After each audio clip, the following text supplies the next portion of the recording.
কিন্তু এই জঙ্গলমহলকে উন্নত করার জায়গায় তাকে শোষণ করা হয়েছে বারে বার। এই জঙ্গলমহলের কাঠ চুরি হয়ে গেছে, নদীর বালিকে চুরি করে নিয়ে গেছে। এখন তো সরকারি সম্পত্তি জমি জায়গা থাকলে সেটা লুট হয়ে যাচ্ছে, ইট ভাটা করে দোকান করে বিক্রি করে দেওয়া হচ্ছে। টিএমসির আমলে মাটিও সুরক্ষিত নয়, মা মাটি মানুষের স্লোগান দিয়ে মাটিকে লুট করা হচ্ছে, বালি লুট করা হচ্ছে, জঙ্গলের সম্পদকে লুট করা হচ্ছে, নদীকে নদী বুঝিয়ে খাল বুঝিয়ে শেষ হয়ে যাচ্ছে, লুটের রাজত্ব চলছে। নেতারা সব এখানকার জমিদার হয়ে গেছে। একটু শান্তিতে হাঁড়িয়া খেয়ে মুয়া খেয়ে ঘুমবো তারও উপায় নেই, বলছে তোকে আধুনিক করে দেবো বলে পাড়ায় পাড়ায় মদের দোকান করে দিচ্ছে। বাংলা খাও পড়ে থাকো রাস্তার ধারে।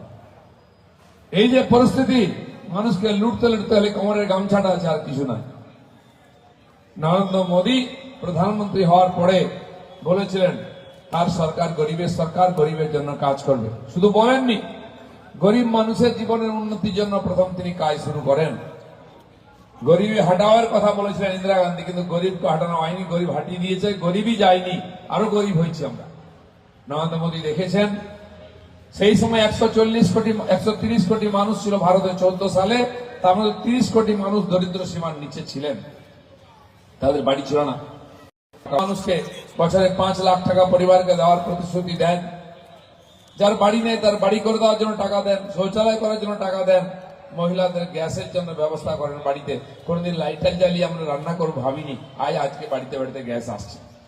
যার নিজের জমি ছিল তাকে বাড়ির জন্য টাকা দিয়েছেন, কিন্তু সেই টাকা আমাদের কাছে পৌঁছয়নি। পশ্চিমবাংলাকে 35 লক্ষ বাড়ির টাকা দিয়েছেন, কিন্তু দেখুন আপনি গ্রামে গিয়ে 5টা বাড়িও দেখতে পাই না আমি। কোটি কোটি শৌচালয়, 2-2.5 কোটি লোকের বাড়িতে শৌচালয়ের জন্য টাকা দিয়েছেন, কটা তৈরি হয়েছে? শৌচালয়ের টাকা, বাড়ির টাকা, জলের টাকা, ফুটপাতের টাকা, আলুর টাকা, এমনকি রেশনের টাকাও খেয়ে দিচ্ছে এই নেতারা। বাচ্চারা স্কুলে যায়, দিদিমণি বলছেন তাদের আমি সাইকেল দিচ্ছি, সাইকেল দিচ্ছেন, সাইকেল চালিয়ে বাড়ি আনতে হয় না, ভ্যানে চাপিয়ে আনতে হয়, সাইকেলের চেন নাই, না টিউব নাই, না টায়ার নেই। এই অবস্থা হচ্ছে। বাচ্চাদের জুতো দিচ্ছে, 2 বার চলে না, ছিঁড়ে যায়। জামা কাপড় দিচ্ছে, একবার কাচলে নেতা হয়ে যায়, বাচ্চারা সেই জামা কাপড় ছিঁড়ে স্কুলে গেটে বেঁধে দিয়ে চলে এসছে।